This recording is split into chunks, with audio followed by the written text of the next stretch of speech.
in Yerushalayim. This is WebYeshiva.org, and it's time to begin a regular halacha shir. We're talking about Shabbat, and more specifically, riding bicycles on Shabbat. We'll get also to tricycles this evening. What we learned last time was that there are plenty of sources from the 19th century, back when bicycles first were popularized, plenty of sources which are permissive.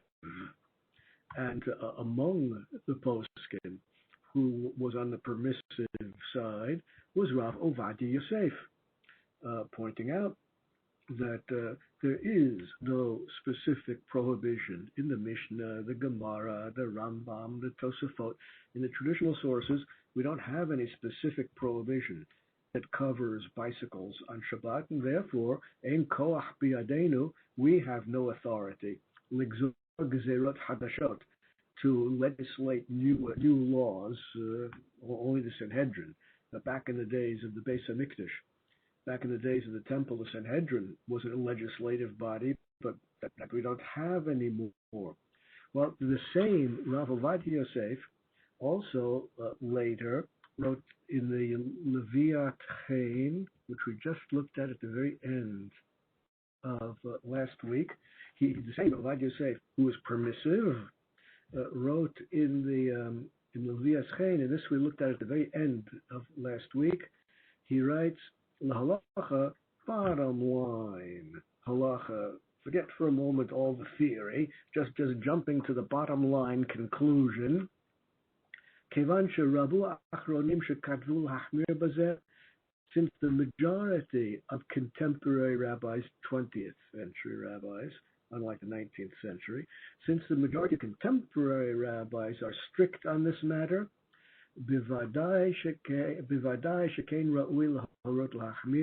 it's of course proper to instruct people that it's prohibited. Now he's not exactly changed his mind.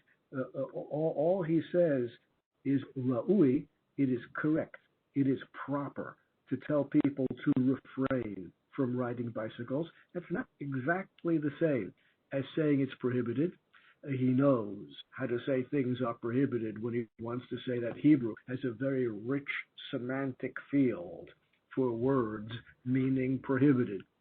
But since, in fact, the majority of rabbis nowadays, well, this is late 20th century, since the majority of rabbis nowadays are against bicycles, strict, I might disagree with them, but of course it's correct to follow the lead of the majority.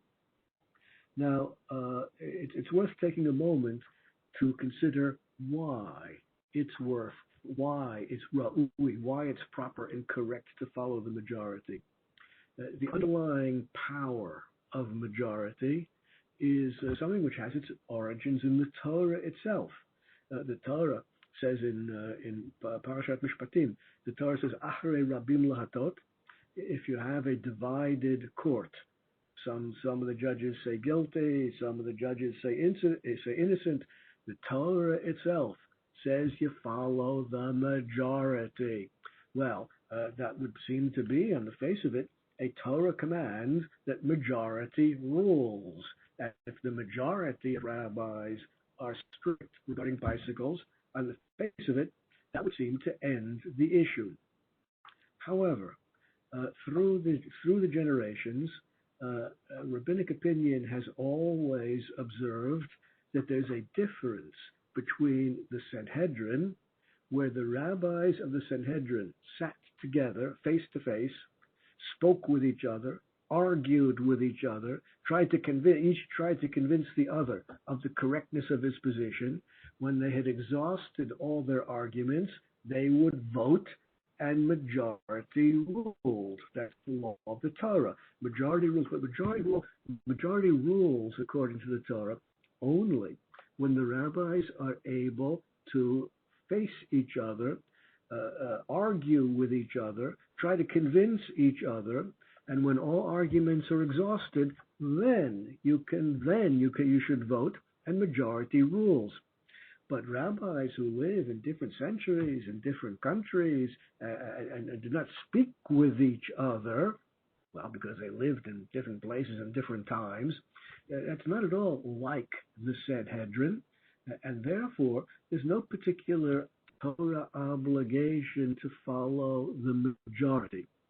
The Torah obligates us to follow the majority in a Sanhedrin situation where they sat together, argued with each other. For example, if you have a Va'ad HaKashrut, the town has a kashrus commission, and the rabbis sit on the kashrus commission, and there are disagreements about this and disagreements about that, and they argue with each other. Should we give our approval to this, or should we withhold our approval from that as far as kashrus is concerned, or whatever the issue is?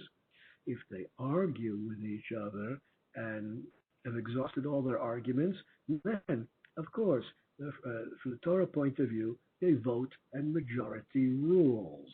And incidentally, that means that the minority judges in the Sanhedrin, the minority rabbis in the Sanhedrin, or in the case of a kashrus commission or whatever it is, the minority rabbis sign off on the final decision.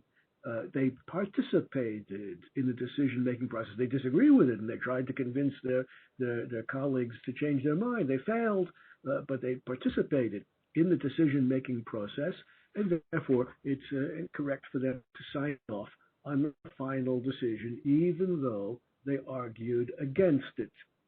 Now, it follows, therefore, that where we have a clear majority of rabbis on one side or another, but those rabbis lived in different countries, different times, they didn't actually speak with each other. And had they spoken with each other, had they argued with each other, one might have convinced the other to change his mind.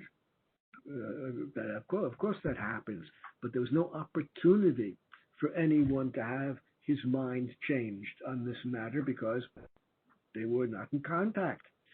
So there's no Torah obligation to follow the majority when we're speaking about a majority of rabbis in general.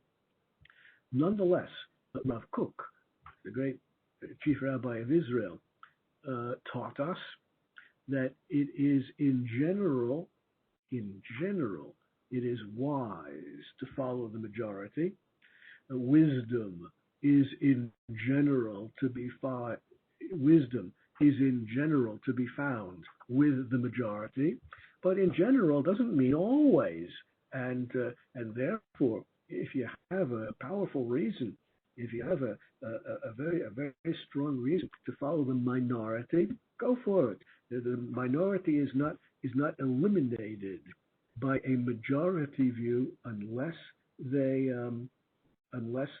actually sat with each other. Not literally sat; they could be standing, talking on the telephone, but they must confront each other and try to argue. Right. Okay. Rav Ovadia, despite having taught us last week that there is no halachic objection to riding on a bicycle, nonetheless thinks it's wise to tell people not to do it. Now, the whole issue, which lies at the basis of the strict poskim, the reason the strict poskim say they are strict is because of this issue which we saw last week, Yitaken Kli. Since a bicycle is liable to break down, the chain will fall off, you get a puncture in the tire. Since the bicycle is liable to require repairs, and repairing would be a Torah violation, after all, taking an instrument, a utensil, anything which is useless, and you make it useful, in the example of the Gemara, the final hammer blow, which the blacksmith must make the final hammer blow in order to make the horseshoe a usable horseshoe. Whatever changes a useless lump of metal into a useful horseshoe, that is a Torah violation of Shabbat. And therefore, if the bicycle doesn't work, chain fell off, there's a puncture in the tire, whatever the problem is, and you fix it on Shabbat, that is a Torah violation. And the strict rabbis were strict because they're afraid that's going to happen. Well, the Taz,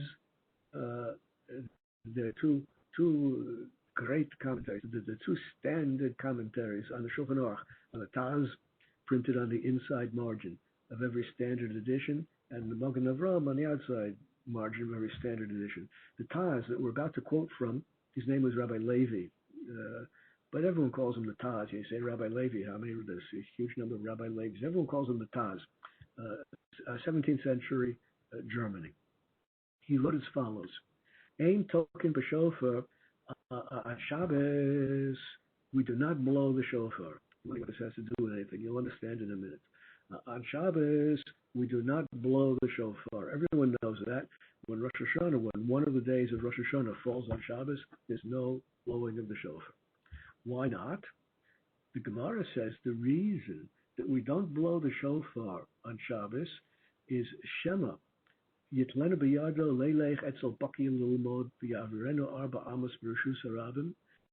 The Gemara is afraid that if we would permit blowing the shofar on Rosh Hashanah, on Shabbos, when Rosh Hashanah falls on Shabbos, they're afraid that someone would take his shofar and carry it through the public domain to someone who could instruct him how to blow it or blow it for him.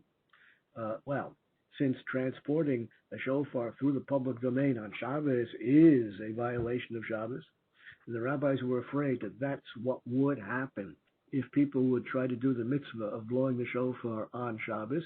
They just prohibited blowing the shofar on Shabbos, flat out. Well, Mizrahi, Rav Eliyahu Mizrahi, one of the great early Acharonim, asks the following question: B'yantif na'ein nigzor shemayatak in klishir. Someone who fixes something on Yom Tov or Shabbos, it was broken and useless before, a puncture in the tire or whatever the problem is, and you fix it on Shabbos or Yom Tov, that's a Torah violation. Why did they not prohibit blowing the shofar on every day of Rosh Hashanah, lest you come to fix the shofar? Well, why didn't they put it flat out? Lani Adati, in my humble opinion, yesh l'taret de'ein lahem l'gzor la'akor l'gamrei dvar Torah shetzivta l'tkoa b'yom zeh. My humble opinion, the rule is as follows. Whenever the rabbis instruct us to sit still and not fulfill mitzvah, whenever the rabbis in the Mishnah Gemara instruct us refrain from fulfilling a mitzvah, they never instruct us to refrain entirely from the mitzvah. They will only instruct us to refrain from part of the fulfillment of a mitzvah. And since Rosh Hashanah is 2 days, if they tell you, the rabbis tell you not to blow the shofar on Shabbos, they've not uprooted the mitzvah entirely, because there's a second day where you will blow the shofar. That's what the Taz says. Now, you'll notice in passing that the Taz seems to hold, although he doesn't say so, he must hold, in order for all this to make sense, the Taz must hold that the problem of lest one come to fix something is not a valid reason for us to prohibit something on Shabbos. After all, if we would prohibit everything that you might come to fix, very few things would be left permitted on Shabbos and Yom Tov. Just about anything can break, and if we say, you're prohibited from using such and such because it might break, ein l'davar sof, there's no end to what you'll end up prohibiting. And what are you supposed to do? What do you mean when you say it might break? What level of likelihood is required? In order for a halacha to be a valid halacha, whether it's in the Mishnah or the Gemara or the Rambam or the Shulchan Aruch, It doesn't matter what the source of a halacha is. Every halacha, in order to be a valid halacha, must have a specific shi'ur, a specific definition. If there's no valid definition which specifically defines exactly what the rule is, then the halacha is simply invalid and inoperative. For example, there's a difference between grape juice and wine. Everyone knows that. The difference between grape juice and wine is fermentation. The yeast does its thing. The yeast gobbles up the sugars in the grape juice and produces alcohol. I mean, that's what yeast do. That's called fermentation. You start out with grape juice, you end up with wine. Now, anyone who wishes to claim that there is a halachic difference between grape juice and wine must be able to define precisely at what point in time the halachic identity changes from being halachically grape juice into halachically wine. Since the Mishnah, the Gemara, the Rambam, the Shulchan Aruch, since none of our sources define any precise point at which grape juice changes its halachic identity and becomes wine, it follows that there is no such valid point, and therefore there cannot be a valid halacha which distinguishes between grape juice and wine. It's all the same from the halachic point of view. Well, we're left with a problem in taking Shema Yitaken. We're left with a problem taking the possibility, the probability, the likelihood that someone might fix something as the basis for prohibiting something on Shabbos and Yom Tov. If there's specific legislation in the Mishnah, in the Gemara, and so forth, the reason they legislated a specific prohibition is they were afraid you might come to fix a certain utensil, and that indeed is a rabbinic prohibition. For example, musical instruments. Anyone who plays, well, not every musical instrument, but almost all musical instruments require tuning. If you play the violin, or if you watch a violinist carefully while the violinist is playing, not only does the violin have to be tuned before playing, but while playing, the strings lose their tension, and constant adjustments are required in order to keep the instrument in tune. Tuning the instrument is indeed a rabbinic prohibition, and the reason the Sanhedrin legislated this prohibition is lest you come to fix, lest you come to tune it on Shabbos. Well, the underlying reason that they prohibited playing instruments is not a reason that we can take, run with, and create new prohibitions. What they prohibited is prohibited. What they did not prohibit remains permitted.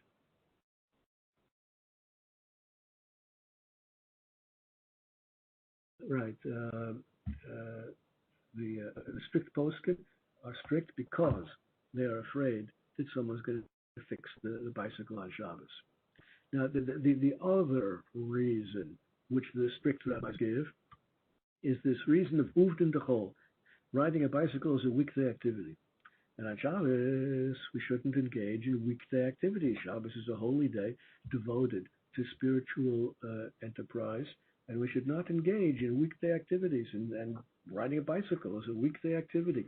That's the other reason that the strict rabbis are strict. Regarding this, Rashag wrote as follows. Early 20th century Hungary. Le'inyan linsoa al yedei agalot shekarim bicyclic. As far as riding bicyclic are concerned, that's the Yiddish term for bicycles. As far as that's concerned, nitchadshu bizmanenu, these newfangled things that the people are riding on, these bicycle things, these newfangled gadgets. Sha'adam yoshev aleya, People sit on this gadget, this bicycle, and they turn the wheels with their feet. Al yedei zeh, ha'bitzakol mitgalgel v'holech b'mehirut. Since the rider uses his feet to turn the wheels, the wheels turn and the bicycle travels quickly. Molichet adam imo maher, and the bicycle takes its rider with it. Some rabbis say it's a weekday activity, and that's wrong. Shabbos is devoted to spiritual enterprise, and therefore we cannot have weekday activities. Well, he writes, if that's the reason to prohibit riding a bicycle on Shabbos, ein ha'isur baruli. I don't know why that reason should apply. Ki al pisvaram, if I just think about it for a moment, he says, lo yadati mai utidachol shayach b'zeh. I don't know why this is called a weekday activity. Gam ein lanu lachush, ein lanu lechadesh gezerot v'isurim medatenu. And further, we have no authority to create our own prohibitions. After all, saying something is a weekday activity is if that's a valid reason for prohibiting something on Shabbos, ein ledavar sof, there's no end to what you'll end up prohibiting. Using a knife and fork is a weekday activity, is it not? You're not allowed to use a knife and fork? Well, if you cannot define, and no one has ever defined exactly what this weekday activity is that's prohibited on Shabbos, well, there can be no such valid halacha, and therefore the Mahashag is not happy with the strict view. He continues and says, Pashut etzli, it seems obvious to me, he says, the gamba bicycle yesh mishum iser hotzah. It seems obvious to me that if there is no eruv in town, just like you are not allowed to carry an object through the public domain, you're not allowed to transport your bicycle through the public domain. If there is no eruv, then of course you're not allowed to ride a bicycle. But that has nothing to do with a town which has an eruv around it, or a neighborhood which has an eruv around it. So once again, we add one more name to the lenient side of the issue. Now let's go down to the late 20th century, or early 21st century. The Or L'Tzion, written by Rav Ben-Zion Abba Shaul. Rav Ben-Zion Abba Shaul was the leading Sephardic posek, the leading Sephardic authority here in Yerushalayim in the end of the 20th and beginning of the 21st century.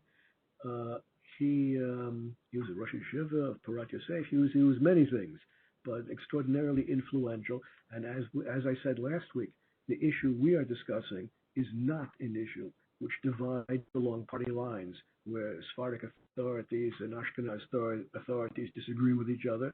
This is an issue where each side must weigh equally the opinions of the rabbis of the other team.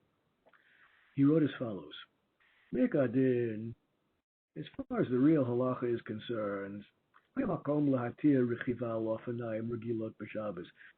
far as the real halacha is concerned, there's plenty of room to permit riding an ordinary bicycle on Shabbos. Not talking about an electrical bike, ordinary bike you're allowed to ride on Shabbos.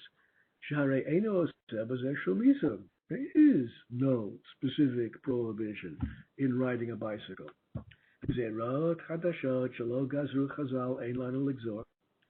And we have no authority to legislate prohibitions that expired. That authority expired with the end of the Sanhedrin, shortly after the destruction of the Second Temple.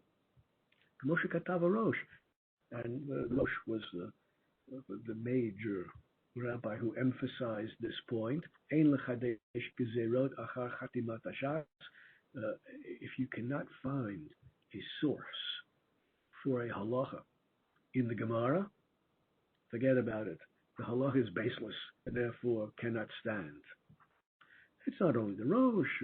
Many other rabbis said exactly the same thing. V'chein katav l'hatir l'chiva l'ofanayim b'shayis and shuvas of Pa'olim, and many rabbis, including the first great rabbi to write about the issue, the Ben Ish Chai in Baghdad, whose tshuva we saw last week, permit riding on a bicycle. So what's the problem? What's the problem? It seems to be okay, he says.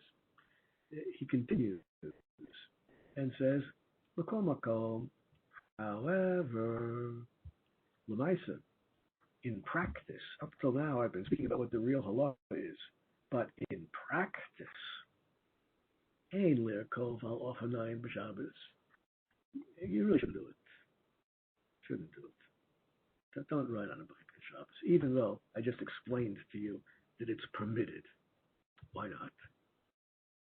Shekvar nahagu shelo lirkov alayhem.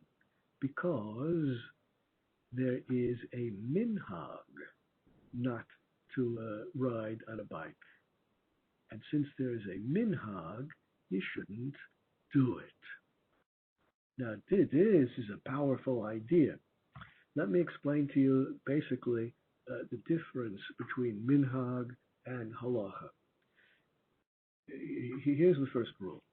Minhag is minhag, and halacha is halacha, and never the twain shall meet. Issues governed by minhag have nothing to do with halacha. Issues governed by halacha have nothing to do with minhag. These are two separate areas of discourse.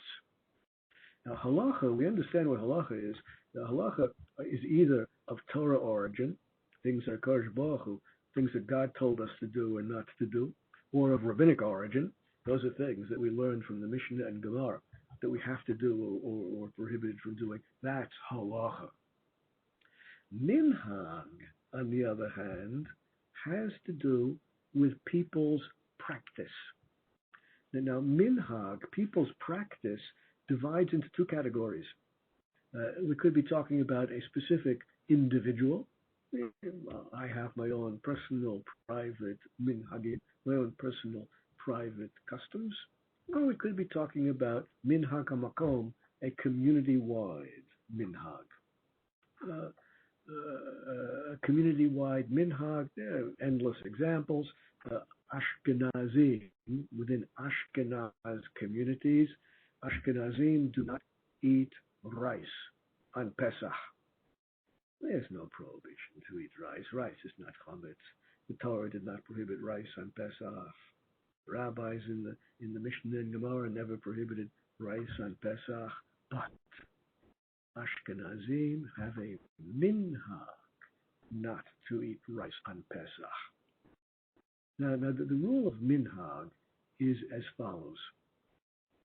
It says in the Gemara, in the fourth parak of Psachim, in the Shulchan Aruch, Yoredeya, Reish, Tet, Vav, plus or minus one.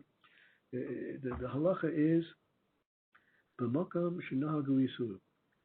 If you are in a locality where the local Jews, the local Torah observant Jews, have a minhag to refrain from this or refrain from that, you happen to be in an Ashkenaz community where the Shomrei Torah, the Torah observant Jews, the Ashkenaz who are not eating rice on Pesach, the rule is, I ata rashai lahatir lahem. You are not allowed to tell them that it's permitted to eat rice.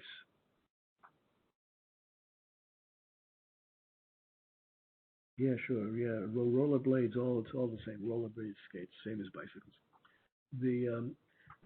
Where there is a local minhag hamakom, to refrain from eating rice on Pesach, you're not allowed to tell them, hey guys, you're allowed to eat rice. The truth is, they are allowed to eat rice. There is no prohibition, but you have to remain silent on this question. You're not allowed to tell them because they have a strict minhag. They have chosen to accept upon themselves a strict minhag to refrain from rice on Pesach. No one told them they had to do that, but they decided, and now they're stuck with it. and we can't tell them that it's permitted to eat rice. And if the Sephardic visitor in the Ashkenaz community, a businessman from Baghdad, is on a trip in Warsaw and happens to be there over Pesach, and he said, hey, look at this, and no one's eating rice. Back home in Baghdad, of course we eat rice on Pesach. Here in Warsaw, they're not doing it. He's not allowed to tell them that they're allowed to eat rice, and he's not allowed to eat rice himself, because if he would eat rice himself, eating it is the same as saying it's permitted. The eating rice is a statement that it's permitted to eat rice. You're not allowed to tell them that it's permitted. And therefore, the visitor from Baghdad, who normally does, Faradi, normally does eat rice on Pesach, visiting in Warsaw over Pesach, he can't tell the local Ashkenazim that they're allowed to eat rice. And he's not allowed to eat rice himself as long as he's in the local community. When in Rome, do as the Romans. Well, the halachic definition of that is where the community has accepted upon itself a practice to refrain from such and such, you can't tell them they're allowed to eat it, and eating it in their presence would be the same as telling them that it's permitted, so you can't do that.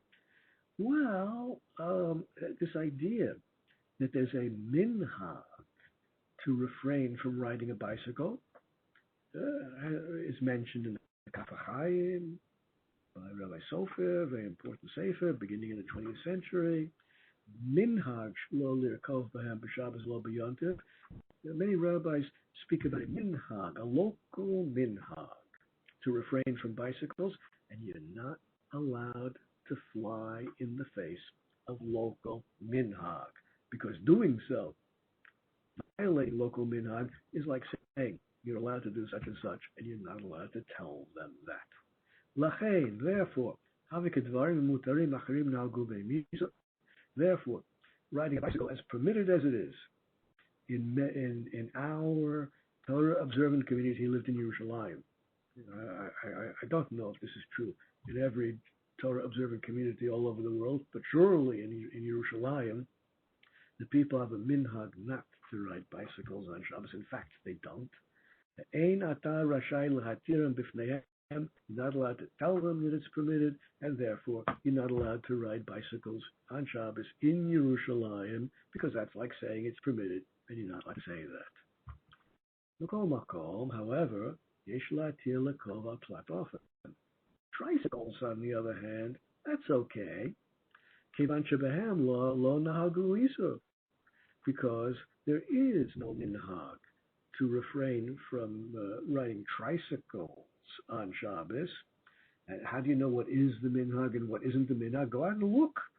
And you step out the door and look. Oh, people are not riding bicycles, but I do see children on tricycles. So there's apparently we see that there's no minhag to refrain from tricycles. That's fine. We see that there's a minhag to refrain from bicycles. Therefore, you shouldn't do it. Since there's no objection to riding on a tricycle, the tricycle is not muktzah. You're allowed to handle it. If the child leaves his tricycle somewhere, you can pick it up and carry it home, assuming there's an eruv, or if it's within the house, surely you can handle it and move it from one place to another. Muta betiltu, you're allowed to handle the tricycle. Afla gedolim, even grown-ups are allowed to do that. Bicycle, on the other hand, where there's a minhag, at least in Yerushalayim, to refrain from using them, since we don't use them on Shabbos, therefore they should be muktzah, and you cannot pick up a bicycle and move it in the house or outside if there's an eruv. It's simply prohibited to handle it. Well, that's the opinion of the Or L'Tzion, Rav Ben Zion Abba Shaul, which finally has opened up a clear explanation for why it makes sense in certain communities, maybe most communities, maybe all communities for all I know, to refrain from riding a bicycle on Shabbos. Now, there are two standard handbooks of Hilchot Shabbos, which are immensely popular nowadays. The older one is the Shmirat Shabbat, which we're going to quote from in a moment. And the more recent one is Orcha Shabbos. These are two standard handbooks of what you're allowed to do on Shabbos, what you're supposed to do, what you're not supposed to do. And both of these are immensely popular and immensely influential. The first of them, which is older, it's in its third edition. Well, the author passed away a few years ago. It reached its third edition before he passed away. Rav Neuwirth was his name. It's basically just statements. Do this, don't do that. Do this, don't do that. Without all of the explanations and the sources in the Gemara and the explanations for what the sources and reasons for the halacha are. The second, the Orchos Chaim, the more recent handbook, has for each chapter a beautiful introduction to the issue. The chapter on cooking has an introduction to the issues of cooking on Shabbos. Transporting things through the public domain, that chapter has an introduction to the issue. Every chapter has an introduction. The introductions are brief, around a page, just a page and a half, but the introductions are brilliantly written. The book is worth the purchase price just for the introductions to each chapter, because the introductions to each chapter brilliantly and succinctly summarize the basic sources in the Mishnah and Gemara and Rambam and so forth, explain the basic underlying reasons, and in the Orchos Shabbos, therefore, you get a good grasp of the basic sources and underlying ideas of each issue. But let's see their bottom lines. Let's see, well, in the Shmir Shabbat there are only bottom lines. What he writes is as follows: Ein lerkov al ofanayim regilim. You shouldn't ride on an ordinary bicycle. Gam im galgalim asuyim gumi mutzak. Even if the tires are not inflated, even if the tires are solid rubber, so they can't puncture. Even if it's impossible for them to puncture, still as a solid rubber tires, not inflated at all. No, ein lerkov, shouldn't do it. Now, as I pointed out in other contexts, and I point out again, Rabbi Neuwirth, the author of the Sefer, like all rabbis, knows how to say something is prohibited when he wants to say it's prohibited. Once again, I say that the semantic field in Hebrew of words referring to prohibitions is very rich. Rabbinic Hebrew has a lot of ways to say things are prohibited. Ein lirkov, the phrase which he uses, is not an expression of prohibition. The word ein, or its opposite, yesh, followed by an infinitive, can mean many different things. For example, yesh lomar might mean you have to say. It might mean you can say. Well, you see, the phrase is not at all clear and not at all definitive in its meaning. Does he outright prohibit bicycles? Well, he knows how to do that, and he didn't do it. Is he happy with people riding bicycles? No, absolutely not. Ask him, he'll tell you shouldn't do it. You shouldn't do it. It's not exactly the same as saying it's prohibited, but no, you shouldn't do it. Well, we understand why he would say something like that. Even if there is no specific prohibition, there is, at least in Yerushalayim and perhaps in every Torah observant community, there is a minhag, a practice to refrain from riding bicycles. The Orchos Shabbos writes, "Nahagu le'asor hashimush b'ofanayim b'Shabbos." He writes in even clearer formulation, "Nahagu." The custom is, the practice is not the halacha. The practice is, the halacha is, the fact is out there that people are not riding on bicycles on Shabbat. Lachein, therefore, l'chora yesh ladun otam kedin shekli shemalachta le'isa. Therefore, since in fact the Torah observant Jews are relating to bicycles as something they refrain from, something they shy away from on Shabbos, it follows, therefore, that bicycles have the status of something which is we don't handle. You can't even move it from one place. You can't even pick it up and carry it. You can't handle it even within the house, even if there's an eruv outside. So the minhag to refrain from riding a bicycle seems to be very well entrenched here. Let's see if we can broaden the discussion to a few other issues. I want to speak now about the difference between children and grown-ups. We already mentioned before the tricycles, a child's tricycles. Okay, we saw a good reason for that. But what about the child who has grown old enough? He no longer has a tricycle, but he rides a bicycle with training wheels. What about a bicycle with training wheels? Or what if he's even a little bit older than that, and the training wheels have been taken off the bike, and now all he has is a miniature small bike, but it's a child's bike. No adult would ride it. Now, of course, I see, with my grandchildren growing up very differently than the way my children grew up. My children, when it came time for them to have their first bicycle, it was a bicycle with pedals and first with training wheels, and then we took the training wheels off. Now I see my grandchildren get their first bicycle without pedals at all, but with their feet on the ground, they walk along, pushing the bike along with their feet on the ground. Well, what about bicycle? What about that? It is a bicycle.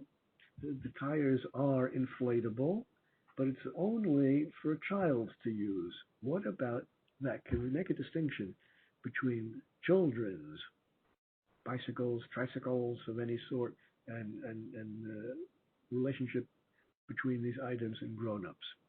Well, let's see the lenient opinions first. The Ber Moshe, Moshe Stern, originally from Hungary, survived the Holocaust. After the Holocaust, he became the top-seated Hasidic authority, Hasidic posek in New York. Tov Ma'od L'Morach. He begins by saying it's a very good idea to prevent children from riding children's bikes. And once again, the melody is getting a little bit tiresome, but once again, he knows how to say something is prohibited when he wants to say it's prohibited. He doesn't say that that parents are obligated, halachically required, to prevent their children from riding children's bikes. He says, Tov Mod, it's a really good idea not to allow your children to ride bikes on Shabbos. It's not quite the same as saying it's prohibited. And I'm talking, he says, about a child who has reached the age of chinuch, a child who has reached the age when it's correct to start training the child, instructing the child to keep mitzvahs in the proper way.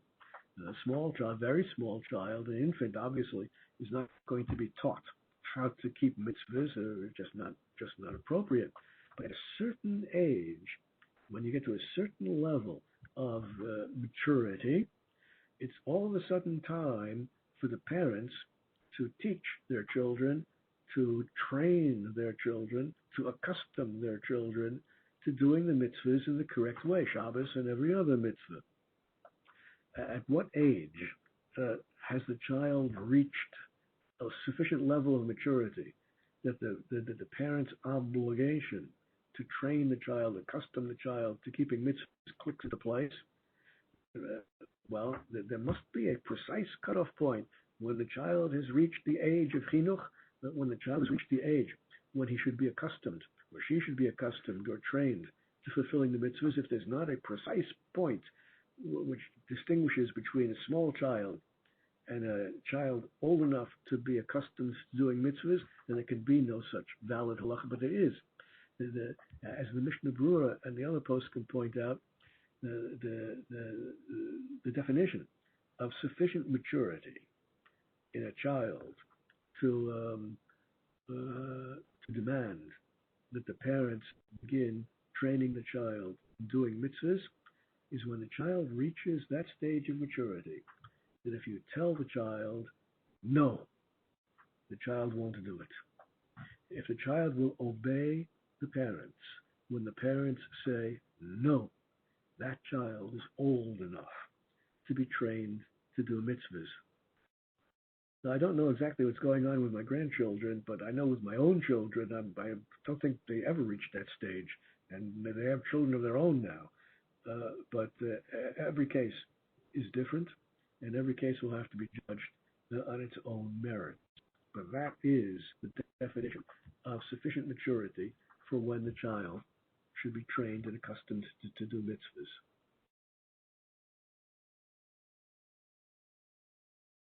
Yeah, what if you have mixed communities? Let's leave the definition of minhagim in mixed communities for a separate series of shiurim. Back in the good old days when all was right with the world, every Jewish community had a uniform lockstep minhag. It didn't matter whether you lived in a city or a town in Eastern Europe or a city or a town in Morocco, wherever the city, the town, the village was, all Jews in that locality followed lockstep, exactly the same minhagim, the same text of the prayer book, the same minhagim and everything imaginable. Back then, it was perfectly clear what local minhag is. All this came to a crashing end with the expulsion of the Jews from Spain at the very end of the 16th century. When the Jews were expelled from Spain and 6 years later from Portugal, huge numbers of Iberian Jews from Spain and Portugal, those expelled, made their way to London, Amsterdam, Izmir, Alexandria, and all kinds of places. And now all of a sudden, we have mixed communities, the indigenous Jewish community in Izmir, the Turkish Jewish community, which had been there since the days of the Beis HaMikdash, and now the newcomers. And then all of a sudden, there are two synagogues with slight variations in their minhagim. Not only synagogue minhagim, but everything else, slight variations between them. And that's the point in time, at the end of the 16th century, when rabbis had to first grapple with mixed communities. Let's leave that analysis for a separate series of shiurim. In any event, we understand the approach of the Be'er Moshe. Small children, no problem. Older children should not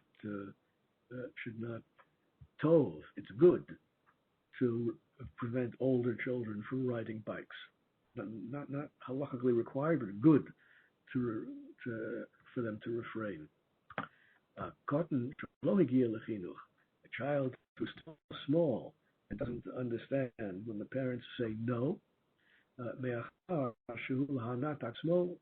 since he's riding because he enjoys riding, there's no reason to prevent the child from enjoying himself on a tricycle, on a bicycle with training wheels, or even a small child's bicycle without training wheels. Also on the lenient side is the Piskei Tshuvas. לילדים קטנים אפשר להתיר רכיבה באופניים מיוחדים להם במקום שיש עירוב. If we're talking about a model, a size of bicycle, which is clearly for children and not for adults, no reason to object to small children riding them. And again, the halachic distinction between a small child and an older one is when they reach that level of maturity that we spoke about. And of course, this leniency applies only within the house. or in a town or neighborhood where there's an eruv around it, so we don't have the problem of transporting through the public domain. Next, those are the lenient opinions. Now, the strict opinions regarding children's bicycles. Again, the single most popular, at least one of the two most popular handbooks of halacha. This one by Rav Neuwirth has been translated into English. The more recent one, Orchis Chaim, the author of Gelbart is himself American, and I suppose there's going to be an English translation of that eventually, but I don't know. Right as follows. Ein lekol al-ofanayim, afilu ofanayim miyuadim l'ktanim. Once again, he's strict, but without actually using any of the Hebrew vocabulary which refers to prohibition. Ein lerkov, one shouldn't ride on a bicycle. It's not exactly the same.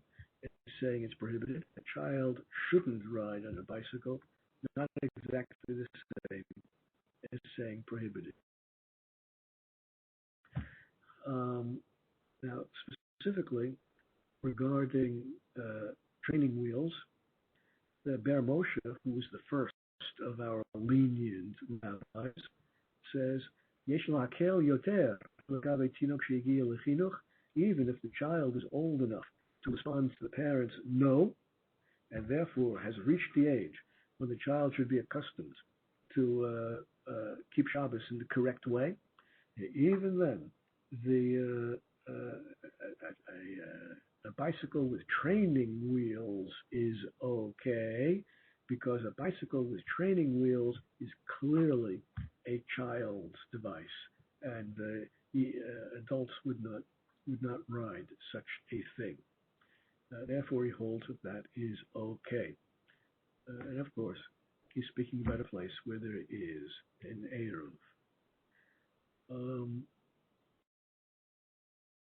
As far as tricycles are concerned, just to fill out our survey of the opinions of the poskim,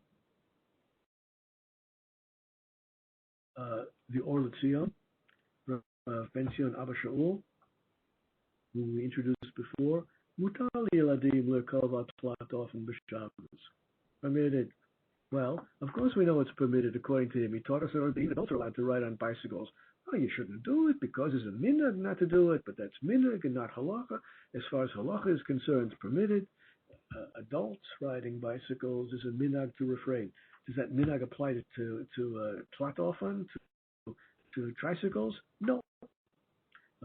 Go out, look around, and you'll see that although people are not riding bicycles on Shabbos, you will see that children are riding tricycles on Shabbos. There is no local minhag to refrain from that.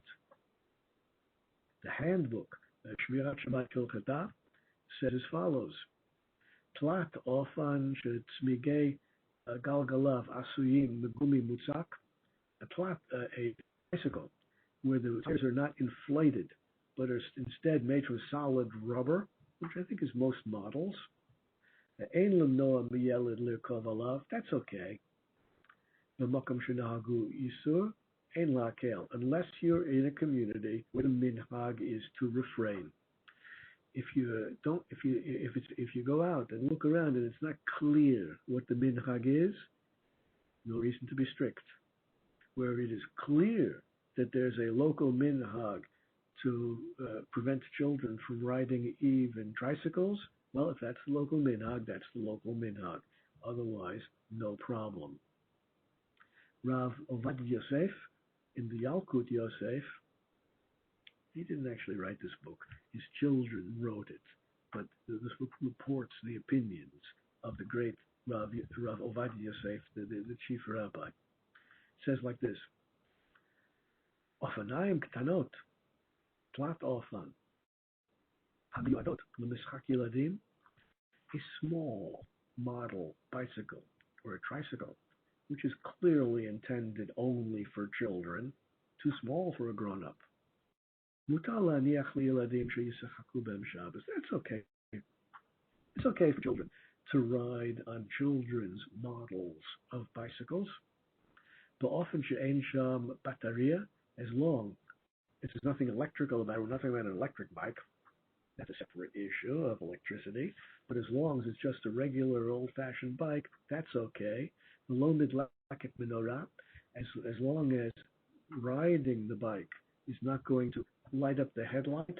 There's some bicycles have a little generator attached to the wheel, and when you ride the bicycle, you could force the generator to turn, which powers the headlight. Well, as long as we don't have an electricity problem, then all is well with children's bikes. Unless, of course, there's a local minhag in your community to refrain from it. So with this, we conclude our survey of the opinions of the great rabbis regarding the bicycles and similar things on Shabbos and Yontif. Next week in this time slot, I'm going to be speaking about playing ball, either an individual person playing with himself, playing by himself, playing by herself with a ball, or a team, basketball, tennis, golf. It doesn't matter what the game is. Games using balls can be individual or can be team efforts. We're going to be speaking about these issues next week. And once again, we're going to have to distinguish between what's truly prohibited and what rabbis are happy with, even though they cannot point to a specific prohibition. For example, we're going to have to deal with the issue of whether it's proper on Shabbos, the day which should be devoted to spiritual enterprise, spiritual elevation. Is it proper on that day to do anything of a secular nature? Read a novel, play a game of chess. Is anything like that proper? Well, that's an issue which we're going to have to deal with. As far as playing ball is concerned, whether it's golf or football, American football, European football, rugby, it doesn't matter what the game is. Playing with a ball might, or even just marbles, right? Marbles are like small balls, aren't they? Playing with a ball on a dirt surface might involve uprooting grass, or might involve making ruts in the ground. Making a rut in the ground is like plowing. Are these issues? And if so, is it correct to prohibit these activities even on a paved surface? Well, these are the issues which we'll be going into next week. Basketball, tennis, and so forth and so on Shabbos and Yontif. Until then, I wish you a good week and eventually a Shabbat Shalom, and look forward to seeing you all again a week from tonight. Until then, Shalom Shalom.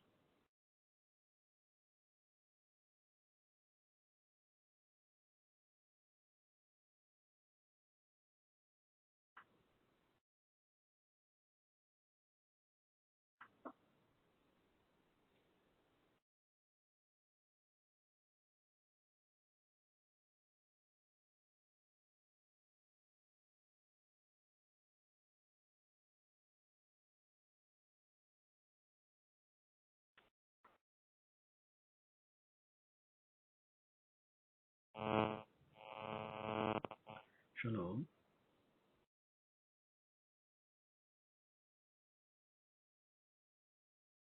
אינני שומע דבר. You're not over here. Shalom. Oh, hello. No, I've got you. Yes. Yes.